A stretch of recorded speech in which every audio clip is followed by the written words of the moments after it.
10 వందే భారత్ రైళ్లను ప్రారంభించిన మోదీ, సికింద్రాబాద్ విశాఖ మార్గంలో పట్టాలెక్కిన ట్రైన్. ప్రజల ప్రయాణాలను మరింత సులభతరం చేసేందుకు రైల్వే శాఖ మరిన్ని సేవలను అందుబాటులోకి తీసుకొస్తూ 2 తెలుగు రాష్ట్రాల్లోని ప్రముఖ నగరాలను కలుపుతూ మరో 2 వందే భారత్ ఎక్స్ప్రెస్లను పట్టాలెక్కించింది.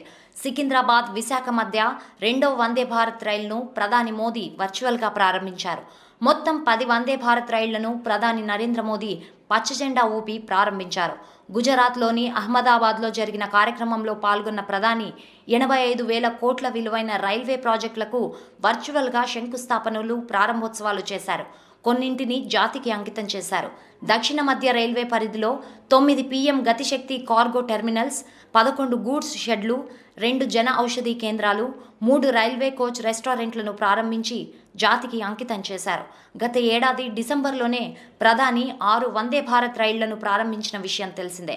తాజాగా ప్రారంభమైన మరో 10 వందే భారత్లతో కలిపి వీటి సంఖ్య 51కి చేరింది. ఇవి మొత్తం 45 రూట్లలో రాకపోకలు సాగిస్తున్నాయి. గురువారం మినహా ఇతర రోజుల్లో వందే భారత్ రైలు సర్వీసులు అందిస్తుంది. రెగ్యులర్ సర్వీసులు మార్చి 13 నుండి ప్రారంభం కానుండగా బుకింగ్లు మార్చి 12 నుండి అందుబాటులోకి వస్తాయని అధికారులు తెలిపారు.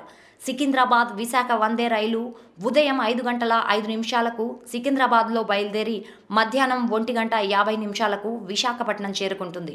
ఇది వరంగల్, ఖమ్మం, విజయవాడ, రాజమండ్రి, సామర్లకోట స్టేషన్లో ఆగనుంది.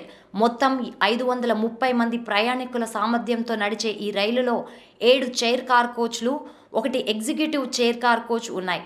కాగా అహ్మదాబాద్, ముంబై, సికింద్రాబాద్, విశాఖపట్నం, మైసూర్, చెన్నై రూట్లలో 2వ సెట్ వందే భారత్ను నడపనున్నారు.